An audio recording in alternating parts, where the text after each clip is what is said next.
Okay, this video is about too much peanut butter after serving 10 years in prison. So, 1996, get locked up for armed robbery, served 10 years, come home 2006. I'm now 46 years old. So I've been home now for about maybe 16, going on 17 years. Could be wrong with the years, but after a while you kind of stop counting. But so in an effort to be a better individual or to understand myself and other people in a better light, I go to therapy. Health insurance, you can see a therapist if you have health insurance. So every Tuesday I go to therapy and I sit on the couch and my therapist, she allows me to open up in a way that I have not opened up to anybody or anything. So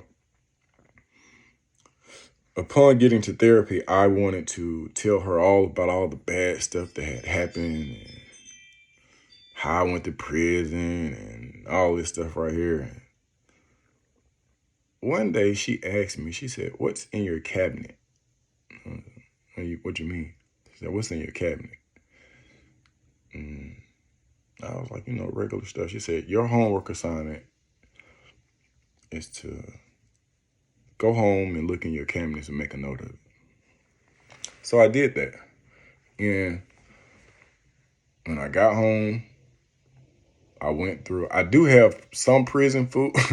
I do have some prison food in my cabinet, like the oodles and noodles. I don't know why, but I keep a case of chili ramen noodles for some reason. And I had it real bad at some point. Every time I would go to the grocery store, I would buy ramen noodles. I would buy food that I would eat in prison, whether I was eating it out here or not. One thing I wasn't really paying attention to is that I would always buy peanut butter. And when I say always buy peanut butter, and I don't even eat a lot of peanut butter, but I just kept buying it. Like, sometimes I stockpile, so I'll go buy a bunch of canned goods or cases and cases of water. Because for some reason, I'm waiting for the zombies to take over, but that's a whole nother episode. So, lo and behold, when I look up in my cabinet, I see Peter Pan peanut butter, Reese's peanut butter, Kroger brand peanut butter, Publix peanut butter. I right now in my cabinet have about 13 to 15 open and unopened containers of peanut butter. And I could not understand. But then I started thinking about prison. And so in prison, when I was there, because now they're in a different age, but if you had peanut butter, then you were safe. Because the peanut butter then cost $5. But you had people who had honey buns, oatmeal pies. They had other things. And I don't know if you ever had peanut butter on the honey bun, but it used to stop hunger. So if you had peanut butter, then, hey, you may be able to make an exchange with some. Hey, I'm going to give you some of this peanut butter. Let me get a piece of that old honey bun you got over there and we'll make it do what it do. Or somebody give you an oatmeal pie. If you stack that thing with peanut butter, it'll stop you from being hungry for a little bit until breakfast. So when I went back and I talked to her, we came to the conclusion that I was creating a false sense of security and a false sense of safety when I purchased this peanut butter. And so now when I go to the store, I have to consciously not buy peanut butter because I don't need it, and I don't even have a strong desire for it, but it's just the act of being safe, the act of not going hungry. When I was there, it included peanut butter. So I would buy peanut butter. I am still going to therapy. I am still growing. I'm still trying to get stronger. And I'm not institutionalized to the degree where I'm lifting water bags and I got a shank.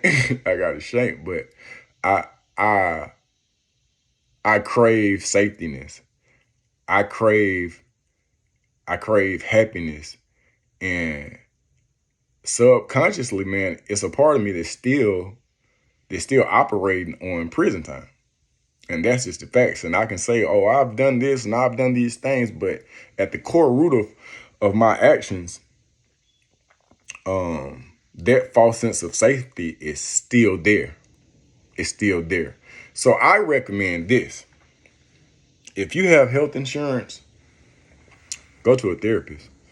Try it one time, man. Find and like I say, health insurance, it will pay for it, but sometimes you need somebody to talk to. You need somebody to explain yourself to. And we as men, especially men who have gone and conquered prison or done time and came out with our holes intact, we think that we are ready for the world. We're ready for relationships. We're ready to interact on a certain level.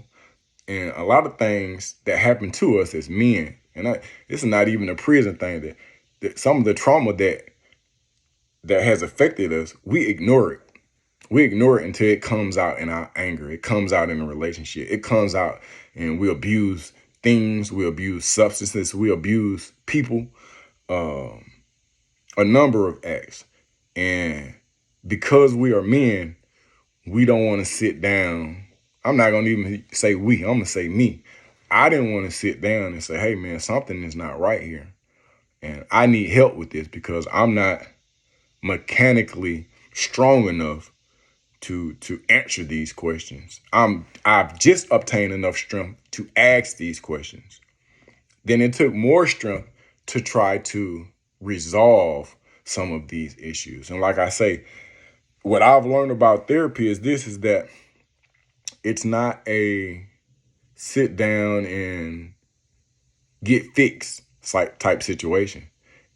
I could be going to therapy for the rest of my life, and I don't have a problem with that because the more that I unpeel the onion, the more I can actually learn about myself. The more honest I am about how I really feel about certain things, the easier it is to interact with other people or to not interact with other people. Because therapy helps me be okay with self. And I'm not at 100%. I'm not the best that I could possibly be, but I'm striving to be.